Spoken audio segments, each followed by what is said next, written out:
Well, here's that Fernando da Cruz update you've been waiting for. The Kaizer Chiefs assistant coach, or should I say ex-assistant coach, was the first of the technical team to arrive in South Africa, laying the foundation for coach Nazereddine Nabi. But after several weeks of being in camp with the team on the eve of the Betway Premiership, decided he wanted to take up another opportunity in North Africa. Kaizer Chiefs, of course, accepting the offer that was tabled, allowing him to go, but there's a stumbling block.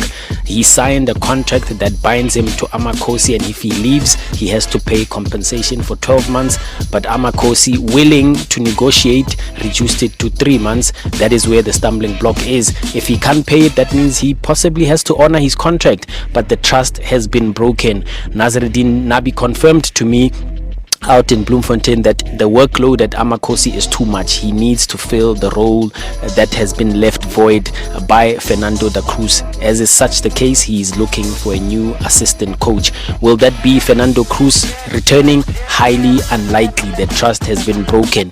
That is the update. Amakosi coach Nazereddine Nabi looking for another additional member of the technical team. Harieng.